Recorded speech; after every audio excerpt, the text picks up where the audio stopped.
Hello, and thanks for joining us for THV 11 News at noon. I'm Jurnee Taylor. We have a lot to get into today, beginning with this search for this capital murder suspect.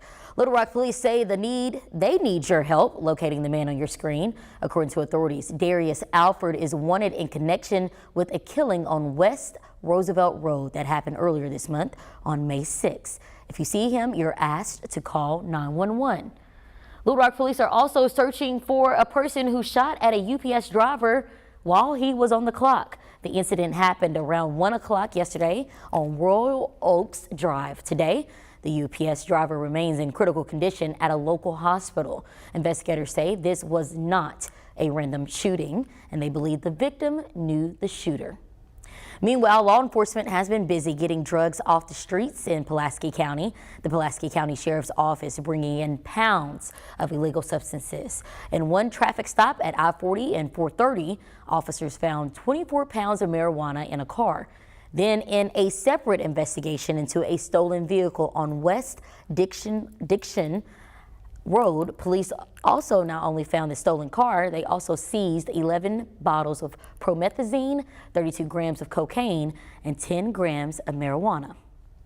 Now, in a separate case, a Little Rock man will spend his life in federal prison, convicted of drug trafficking and attempted murder in connection to a white supremacist gang in Polk County. Marcus Millsap was sentenced to life behind bars on Wednesday.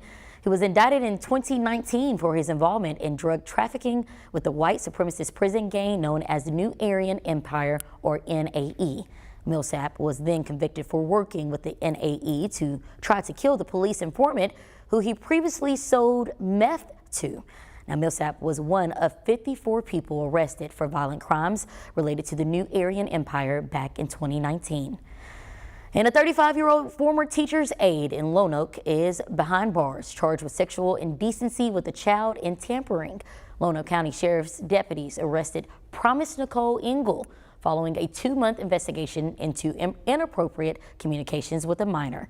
She's being held at Lonoke County Detention Center without bond and is awaiting her first court appearance.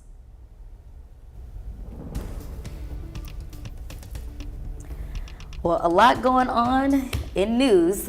Hopefully not the same in weather. Is it quiet day? No, it's the complete opposite. It's been quiet all week long for us.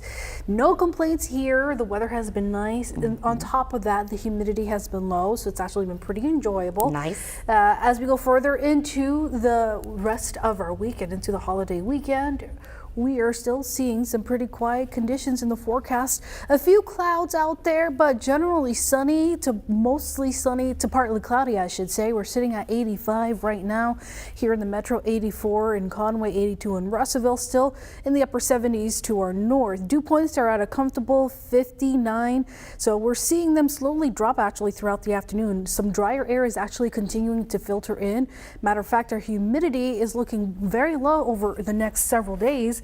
So we are going to be in good shape for your holiday weekend, especially if you're going to be outdoors, getting that pool ready, getting some yard work done. Highs expected to warm up a few more degrees into the upper 80s this afternoon with a light east-northeast breeze. Coming up, a full check of your holiday weekend forecast coming up.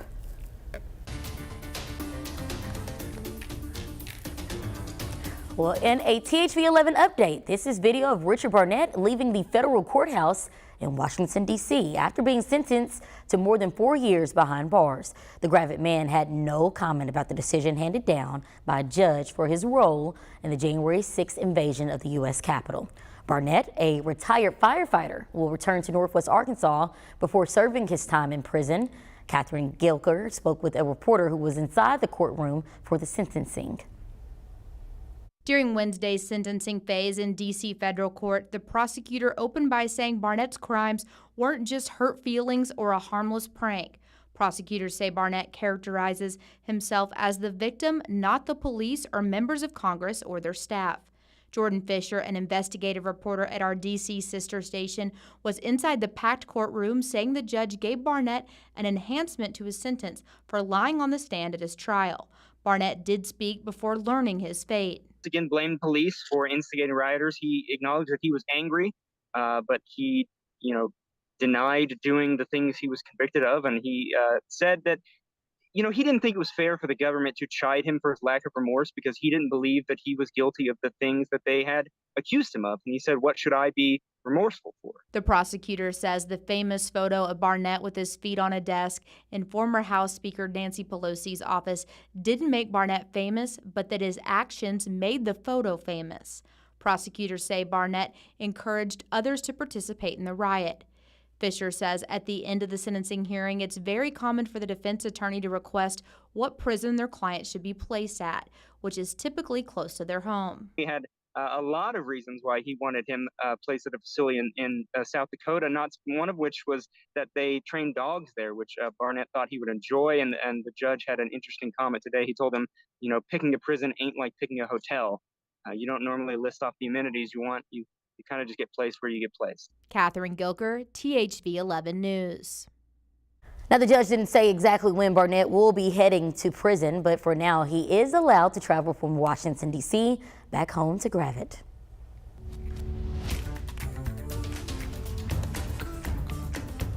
Now, negotiations between both the White House and House Republicans remain elusive as they're unable to strike a deal. As a result, one of the major credit rating agencies has now put the country's AAA credit rating on a negative watch. House Speaker Kevin McCarthy says there's no chance of raising the debt ceiling without conditions. And today marks 3 years since the death of George Floyd at the hands of Minneapolis police. All 4 officers on the scene were fired and convicted of crimes. Derek Chauvin is the officer who kneeled on Floyd's neck, the person you see on your screen, for more than 9 minutes. He is now serving over 20 years in prison for murder, and the city of Minneapolis settled a wrongful death lawsuit with Floyd's family for $27 million. Facebook parent company Meta had another round of layoffs this week. This time it impacted dozens of workers from Meta's business and operations units, including marketing and content management. The company announced back in March that it would be slashing around 10,000 jobs. Florida Governor Ron DeSantis made the announcement last night that many have been expecting for months. He's running for president, hoping to win the Republican nomination and take on President Biden in the general election. Natalie Brand has a story from Washington, D.C. With his presidential campaign now officially underway, Florida Governor Ron DeSantis heads to key early states Iowa, New Hampshire, and South Carolina next week. I'm Ron DeSantis, and I'm running for president to lead our great American comeback. The Republican candidate posted a campaign launch video last night, but a much publicized online event with Twitter CEO Elon Musk was plagued with technical problems. It did break the Twitter space, and so we're really excited with the enthusiasm. Former President Trump called the launch a disaster, and President Biden tweeted a link to his fundraising site, noting this link works. DeSantis is selling himself as an alternative to the former president, but Trump remains the frontrunner in recent polls for the GOP nomination. His campaign has a new ad highlighting how DeSantis previously supported Trump. Isn't it time DeSantis remembers how he got to where he is? GOP presidential candidate Nikki Haley also took aim at DeSantis. The way he speaks, the way his hand gestures are, the fact that he's moved his policies, all of it's copying Trump. As the battle for the GOP nomination grows more contentious, it's also getting bigger. South Carolina Senator Tim Scott joined the field earlier this week. Former Vice President Mike Pence has signaled he could also jump into the race in coming weeks. Natalie Brandt, CBS News, Washington. Now, a spokesperson for DeSantis' campaign says they raised $1 million within an hour of his presidential announcement. Tonight, we're exploring openings, closings, and unique new concepts. We got a buffet of food news you can use on this week's Eat It Up at 5. You don't want to miss Scott's visit to Extra Scoop.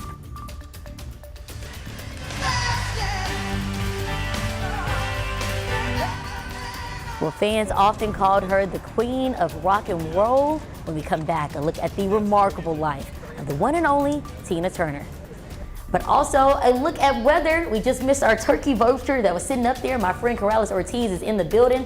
Corrales, thank you for keeping the good weather going. I know Nathan's not Isn't here. that always our luck? Anytime there's something on We the were trying to camera, show off that bird. and it just flies away right when we got there. But yeah, beautiful forecast for your holiday weekend. I have the latest details on that, what you can expect heading into the new week as well, just ahead.